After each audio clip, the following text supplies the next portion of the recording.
ವೀಕ್ಷಕರೇ, ಈ ವಾರ ಬಿಗ್ ಬಾಸ್ ಮನೆಯಲ್ಲಿ ಘಟಾನುಘಟಿಗಳೇ ನಾಮಿನೇಟ್ ಆಗಿದ್ದು, ಈ ವಾರ ನಾಮಿನೇಟ್ ಆಗಿದ್ದ 8 ಮಂದಿಯಲ್ಲಿ ಯಾರು ಎಲಿಮಿನೇಟ್ ಆಗಲಿದ್ದಾರೆ ಎನ್ನುವ ಸಾಕಷ್ಟು ಕುತೂಹಲ ಬಿಗ್ ಬಾಸ್ ಪ್ರೇಕ್ಷಕರಿಗೆ ಇತ್ತು. ಆದ್ರೆ ಇದೀಗ ಬಿಗ್ ಬಾಸ್ ಮನೆಯಿಂದ ಯಾರು ಹೊರಬಂದಿದ್ದಾರೆ ಅನ್ನುವ ಮಾಹಿತಿ ಲೀಕ್ ಆಗಿದ್ದು, ಬಿಗ್ ಬಾಸ್ ಮನೆಯಲ್ಲಿ ಒಬ್ಬರಲ್ಲ ಇಬ್ಬರು ಎಲಿಮಿನೇಟ್ ಆಗಿದ್ದಾರೆ ಅನ್ನೋದು ಕನ್ಫರ್ಮ್ ಆಗಿದೆ.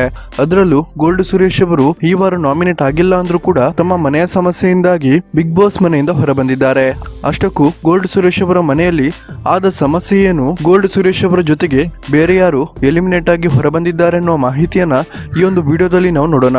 ವೀಕ್ಷಕರೇ, ಬಿಗ್ ಬಾಸ್ ಕನ್ನಡ ಸೀಸನ್ 11 ಈ ವಾರ ಬಿಗ್ ಬಾಸ್ ಮನೆಯಿಂದ ಇಬ್ಬರು ಹೊರಬಂದಿದ್ದು, ಗೋಲ್ಡ್ ಸುರೇಶ್ ಅವರ ಜೊತೆಗೆ ನಟ ಶಿಶಿರ್ ಅವರು ಈ ವಾರ ಎಲಿಮಿನೇಟ್ ಆಗಿದ್ದಾರೆ. ಇದು ಶಿಶಿರ್ ಅವರ ಫ್ಯಾನ್ಸ್ ಗೆ ತುಂಬಾನೇ ಬೇಸರವನ್ನು ಉಂಟು ಮಾಡಿದ್ದು, ಒಳ್ಳೆತನಕ್ಕೆ ಬಿಗ್ ಬಾಸ್ ನಲ್ಲಿ ಬೆಲೆ ಇಲ್ಲ ಅಂತ ಎಲ್ಲರೂ ಕೂಡ ಮಾತಾಡ್ಕೊಳ್ತಿದ್ದಾರೆ. ಅದೇ ರೀತಿ ಗೋಲ್ಡ್ ಸುರೇಶ್ ಅವರು ಯಾವ ಕಾರಣಕ್ಕೆ ಬಿಗ್ ಬಾಸ್ ಮನೆಯಿಂದ ಹೊರಬಂದಿದ್ದಾರೆ ಅಂತ ನೋಡೋದಾದ್ರೆ, ವೀಕ್ಷಕರೇ, ಒಂದು ಮಾಹಿತಿಯ ಪ್ರಕಾರ ಬಿಗ್ ಬಾಸ್ ಮನೆಯಲ್ಲಿ ಚೆನ್ನಾಗಿ ಆಡ್ತಿದ್ದ ಗೋಲ್ಡ್ ಸುರೇಶ್ ಅವರ ಮಗಳಿಗೆ ಆರೋಗ್ಯ ಸಮಸ್ಯೆ ಉಂಟಾಗಿದೆ. ಈ ಕಾರಣದಿಂದ ಗೋಲ್ಡ್ ಸುರೇಶ್ ಅವರು ಹೊರಬಂದಿದ್ದಾರೆ ಅನ್ನೋ ಮಾಹಿತಿ ಕೇಳಿ ಬರ್ತಿದೆ. ವೀಕ್ಷಕರೇ, ನಿಮ್ಗೆ ಇದರ ಬಗ್ಗೆ ಏನ್ ಅನಿಸುತ್ತೆ ಅನ್ನೋದನ್ನು ದಯವಿಟ್ಟು ಕಮೆಂಟ್ ಮಾಡಿ. ಹಾಗೇನೆ ಈ ಸಲದ ಬಿಗ್ ಬಾಸ್ ನಲ್ಲಿ ಯಾರಿಗೆಲ್ಲ ಹನುಮಂತ ಇಷ್ಟ, ದಯವಿಟ್ಟು ಈ ವಿಡಿಯೋಗೊಂದು ಲೈಕ್ ಕೊಡಿ.